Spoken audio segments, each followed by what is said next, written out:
चरणों में कोटि कोटि प्रणाम। और उनको प्रणाम करके हम और आप सभी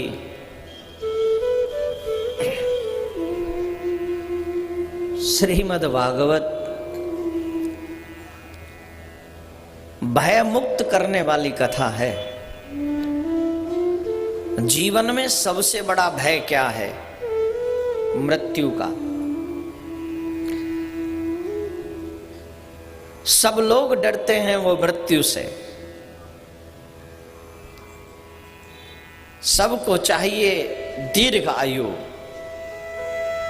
भय लगता है कि मर गए तो क्या होगा। इस संसार में अगर सबसे ज्यादा सच है तो वो है मृत्यु। एक शमशान के बाहर लिखा था, मंजिल तो तेरी यही थी,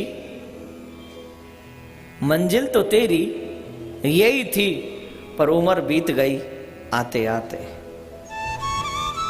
यहां आने में तूने बहुत टाइम लगा दिया। What is the end of your life? अंत क्या है हमारी तुम्हारी जिंदगी का?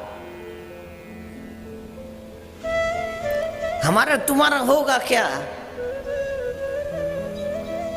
इस सच्चाई को न पैसे से जुटलाया जा सकता है, न बल से जुटलाया जा सकता है, न पद से जुटलाया। ये जुटलाया नहीं जा सकता माय डियर। ये जुटलाया नहीं जा सकता। एक बात कंफर्म है, one day you will die। एक दिन तुम्हें मरना पड़ेगा।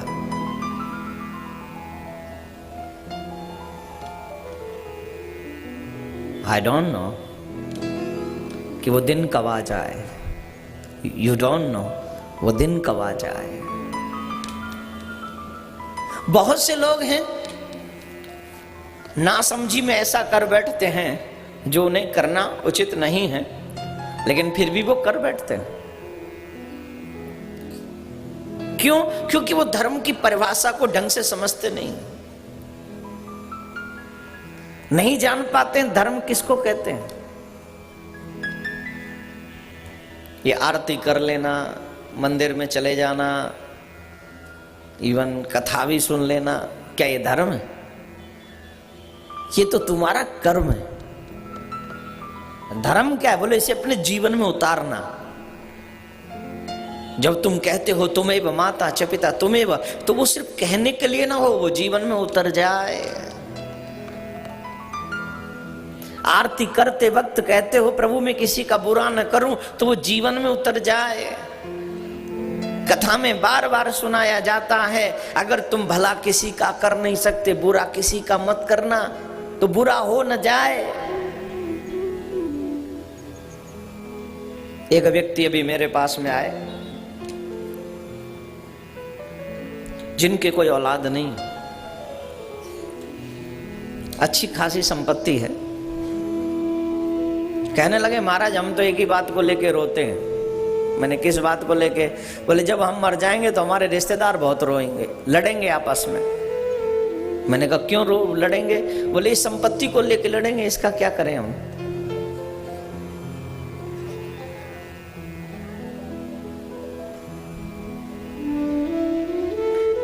मैंने तो कहा तैयारी कर ले कुछ, जब जाए तो थोड़ा अच्छा ले जाइए, शमशान तक चला जाए, जितना ले जा सके।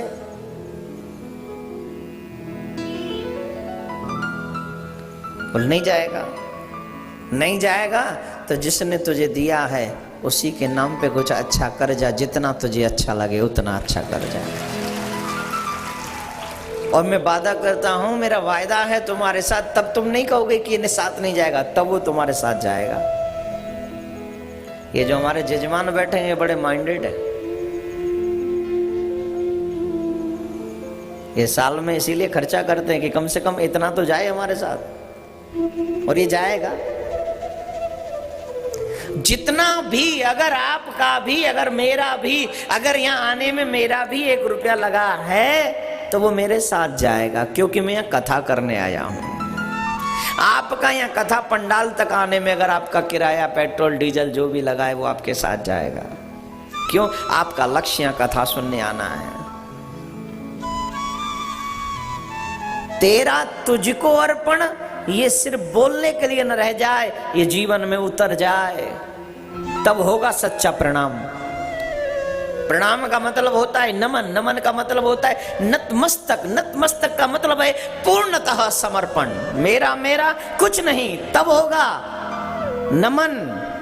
मेरा मन भी अब मेरा नहीं है, मेरा मन भी अब तेरा है। This is totally Naman. First you devote yourself,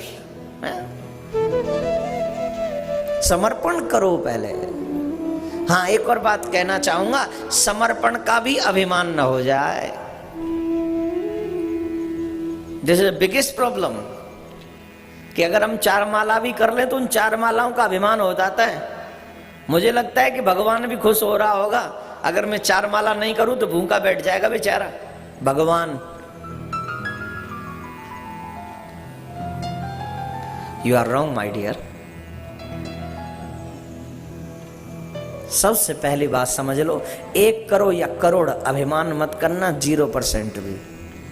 और जिस दिन अभिमान कर लोगे उस दिन मेरा ठाकुर जी इतनी आसमान की ऊंचाई से गिराएगा कि जहां के बाद तुम्हें ऊंचा सर नीचे ऊपर नहीं कर पाओगे। नमन, पूर्णतः समर्पण। मैं कुछ नहीं, जो कुछ है सो तू है।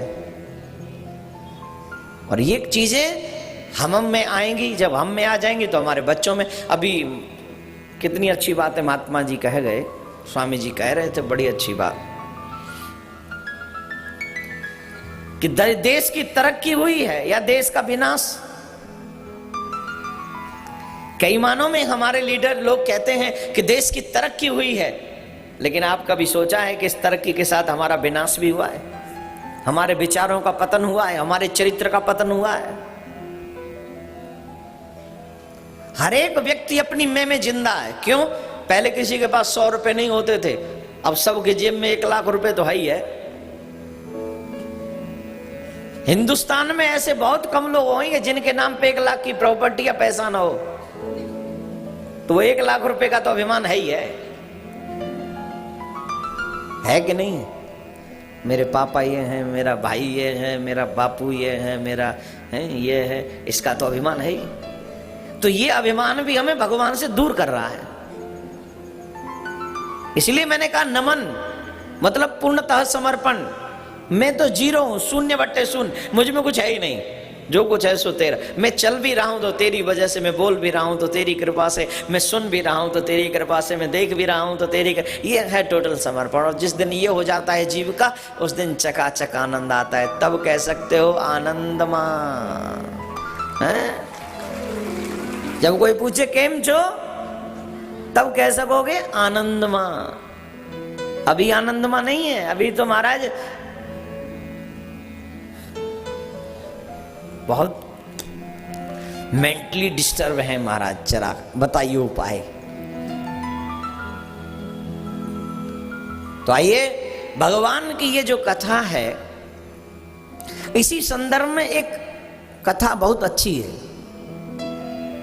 कथा प्रारंभ से पहले मैं आपका और अपना और हमारे ठाकुर जी का एक रिश्ता बता देना चाहता हूं। जितने भी यंग बच्चे सुन रहे हैं, अथवा यहां पर सुन रहे हैं, अथवा आस्था पर सुन रहे हैं, आप सबको अपने अपने प्यार की कसम है, इस कथा को शेयर जरूर करना अपने प्यार से। जिससे भी आप प्यार करते हो, मम्मी से, भैया से, भाई से, फ्रेंड से, जिससे भी करते हो, शेयर जरूर करना। तुम्हें कसम लगे उसी प्यार की। अगर शेयर नहीं किया तो तुम्हें पाप लगेगा। कहीं भी शेयर कर दे, फेसबुक पे कर दे, और कहां कहां तू करता है, मिलता है तब शेयर कर दे, कुछ भी कर दे, कर दे। बस ये कथा ध्यान से सुनना। एक राजा था, उसके कोई संतान नहीं थी। और जब कोई संतान नहीं थी तो कृपा की, ठाकुर की कृपा हुई और एक संतान हुई, इकलौता एक राजकुमार। छोटा सा राजकुमार था और उस राजकुमार को कुछ लोग चुरा कर ले गए और जब भी वो अपने माँ बाप के लिए रोता तो वो चोर लोग उसे कहते हम ही तेरे माँ बाप हैं, तू हमें ही अपना माँ बाप समझ। वही उसे खिलाते, वही उसे पिलाते। धीरे धीरे वो अपने माँ बाप को, जो रियल माँ बाप थे, राजा और रानी जो उसके माँ बाप थे, उनको वो भूल गया। और जब वो भूल गया तो अब उसे लगा कि यही मेरे माँ बाप हैं। छोटा सा था, थोड़ा बड़ा हुआ तो सब भूल गया। अब तो वो वही बोलता जो वो कहते, अब वो वही करता जो वो करते, अब वो वही देखता जो उसे दिखाया जाता है। अब उसे अपने माँ बाप की याद नहीं आती, उसे नहीं पता कि मैं कौन हूं। उसने अपनी पहचान बना ली, जो उसकी पहचान बनवा दी गई।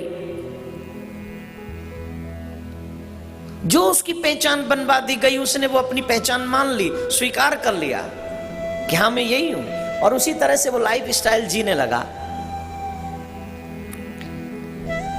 राजा और रानी रोते हैं कि हम पर इकलौता बेटा था, लेकिन वो हमें छोड़कर चला गया। कैसे मिलेगा वो हमारा बच्चा, हमें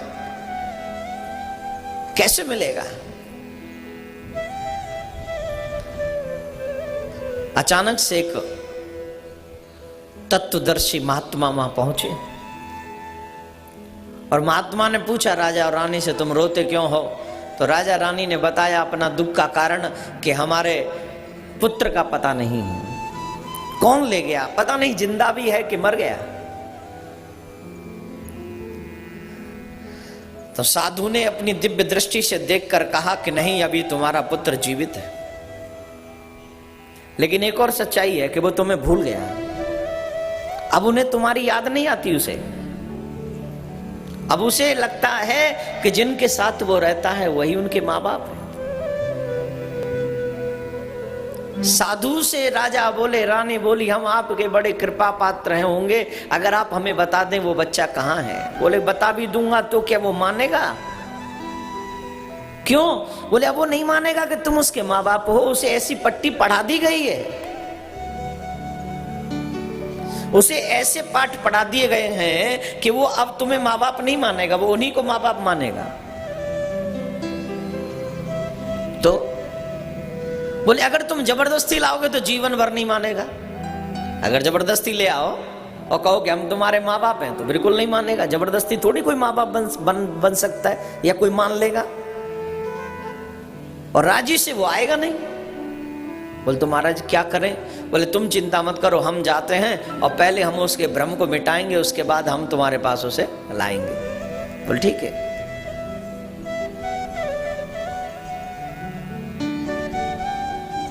महात्मा जी गए, उस बच्चे से मिले, उस बच्चे को बताया कि तुम कहां इन चोर लंपटों में फंसे हो। तुम जिन चोर लंपटों को अपने माँ बाप कहते हो, तुम ये नहीं हो।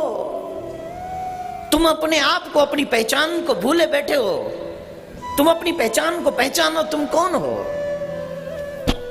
बोले महाराज इन्होंने मुझे पाला पोसा, यही मेरे माँ बाप है। बोले नहीं, झूठ है।